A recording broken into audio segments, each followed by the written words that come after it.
نور الدین جنگی کے جانے کے بعد بھی خان ملت کو محسوس ہو رہا تھا کہ اس مجاہد کے ادھورے کام کو وہی رجل رشید پائے تکمیل تک پہنچا سکتا ہے جو شام کی بجائے مصر میں برسر اقتدار ہے، جو سلطان سے نسبی تعلق نہیں رکھتا مگر سلطان کے مقاصد اور اہداف کو ان کے بیٹوں، بھتیجوں اور دیگر رشتہ داروں سے زیادہ سمجھتا ہے۔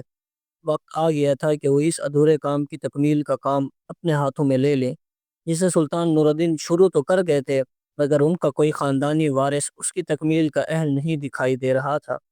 اگرچہ سلطان کی وفات کے بعد ان کی وصیت کے مطابق ان کے بیٹے الملک الصالح اسماعیل کو دمشق میں امرائے سلطنت کے ایک اجلاس میں، جس میں ابن المقدم، قاضی کمال الدین ابو صلاح اور جمال الدولہ ریحان جیسے عمائد موجود تھے، نیا بادشاہ تسلیم کر لیا گیا تھا۔ مگر یہ 11 سالہ جانشین بھلا خود کو کیا کر سکتا تھا؟ اگر عمرا اس سے پورا تعاون نہ کرتے تو اس کی حکومت ایک دن بھی نہیں چل سکتی تھی۔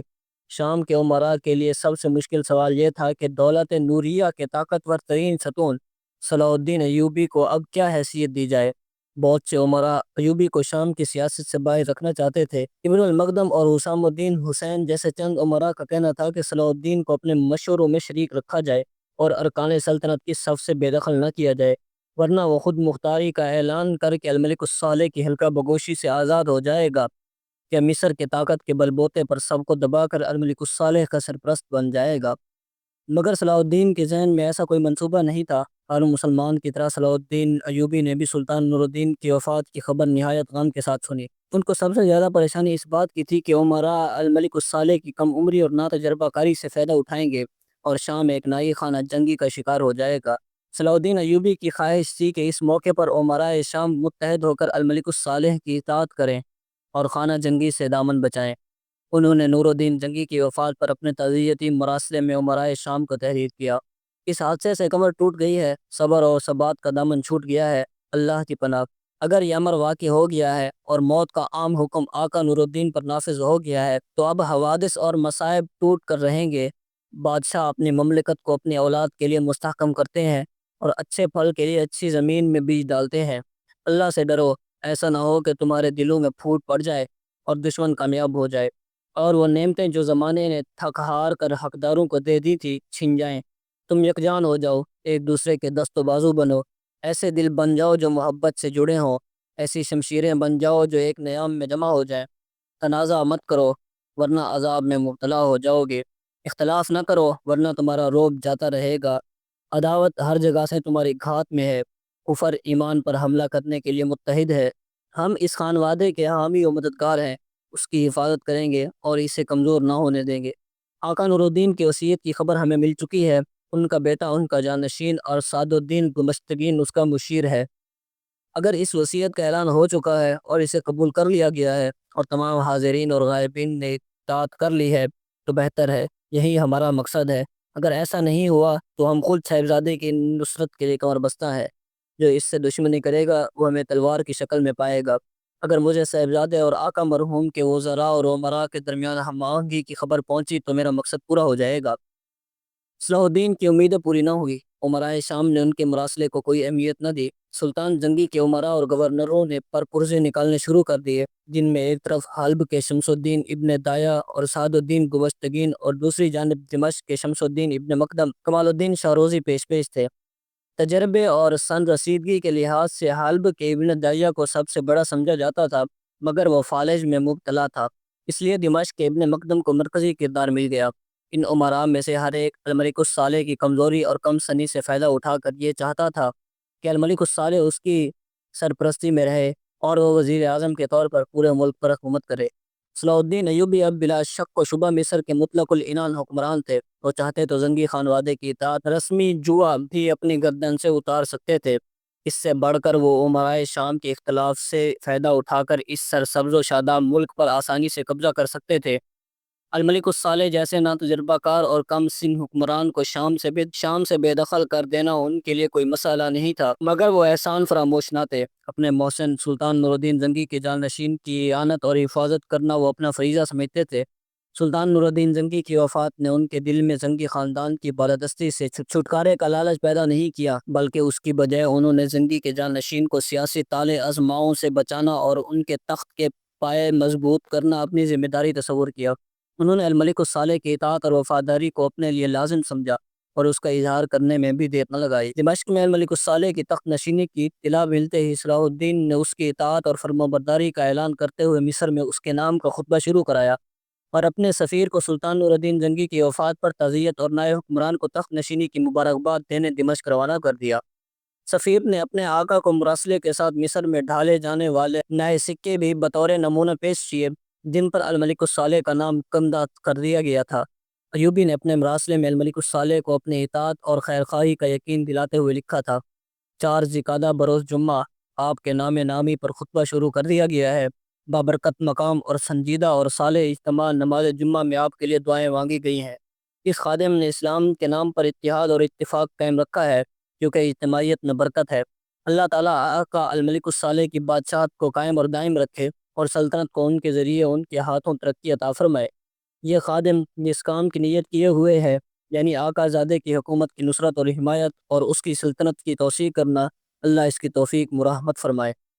اس طرح صلاح الدین ایوبی نے زنگی خاندان سے اپنی وابستگی برقرار رکھنے کا عملی ثبوت پیش کر دیا تھا۔ نور الدین زنگی کی وفات کے بعد حلب کا تخت شاہی خالی تھا کیونکہ الملک الصالح وہاں سے بہت دور دمشق میں تھا۔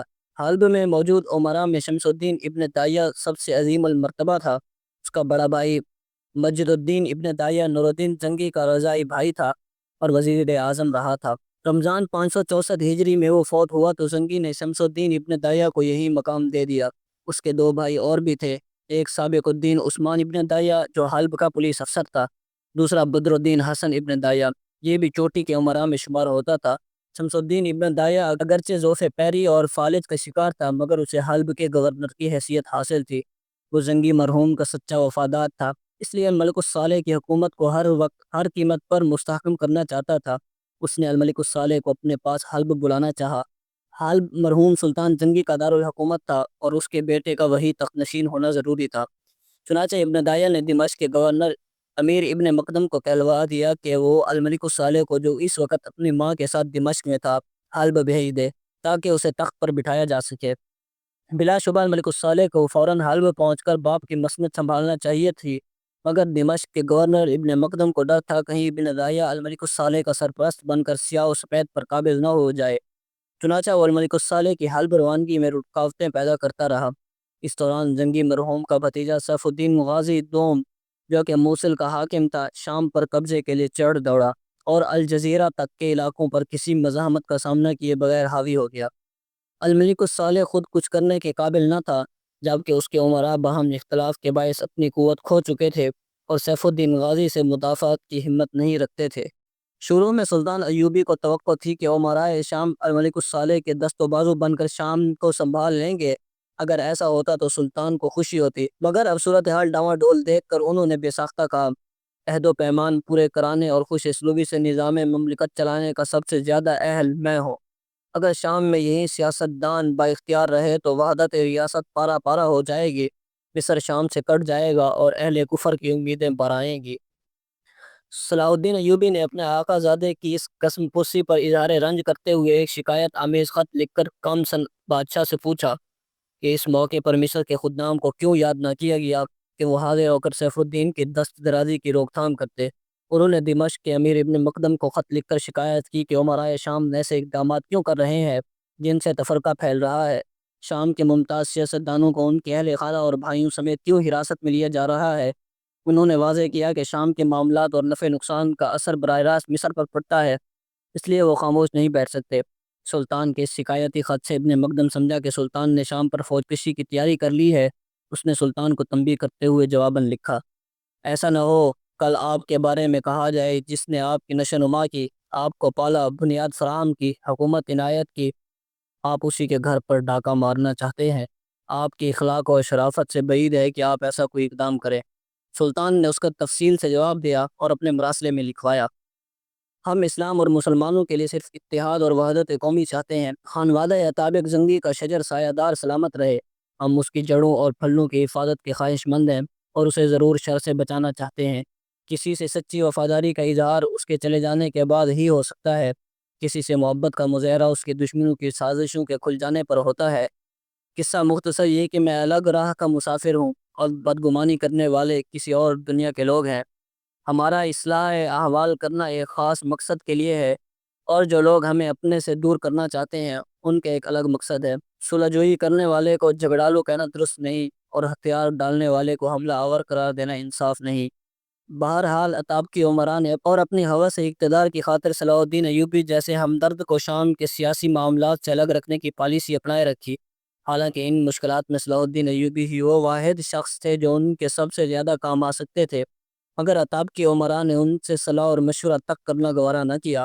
صلاح الدین ایوبی کی اس پر برہمی فطری بات تھی، چنانچہ انہوں نے شام کی کم ہمت امراء کے نام اپنے ایک اور مکتوب میں لکھا: اگر سلطان نور الدین نے آپ میں سے کسی کو میرے برابر قابل اعتماد سمجھا ہوتا تو یقیناً اپنا سب سے بڑا صوبہ مصر اسی کے حوالے کرتے۔ اگر سلطان کی عمر دراز ہوتی تو وہ اپنے بیٹے کی تربیت کے لیے مجھے ہی اتالیق منتخب کرتے۔ اب میں دیکھ رہا ہوں کہ آپ میرے آقا زادے کو مجھ سے الگ کرنا چاہتے ہیں۔ بہرحال بہت جلد اس کی سرکار میں حاضر ہو کر اس کے والد کے احسانات کا بدلہ ایسی خدمت کے ذریعے دوں گا جو سب پر ظاہر ہوگی، اور میں تمہیں اپنے آقا کے شہروں کی حفاظت میں بدترین کوتاہی برتنے پر سزا بھی دوں گا۔ یاد رہے کہ دمشق کے عمائد میں دو افراد، ایک قاضی کمال الدین شاروزی اور دوسرے حاکم شہر ابن المقدم سب سے زیادہ بااثر تھے۔ قاضی شاروزی صلاح الدین کو شام کی سیاست میں شامل کرنے کے خواہش مند تھے، جبکہ ابن المقدم جو الملک الصالح کا اتالیق بن گیا تھا اس کا مخالف تھا۔ وہ اکثر امرائے شام کی طرح صلاح الدین سے خوف محسوس کرتا تھا اور الملک الصالح پر کسی اور کا سایہ برداشت نہیں کر سکتا تھا۔ امرائے شام چاہتے تھے کہ مصر والے شام کے معاملات سے الگ رہیں۔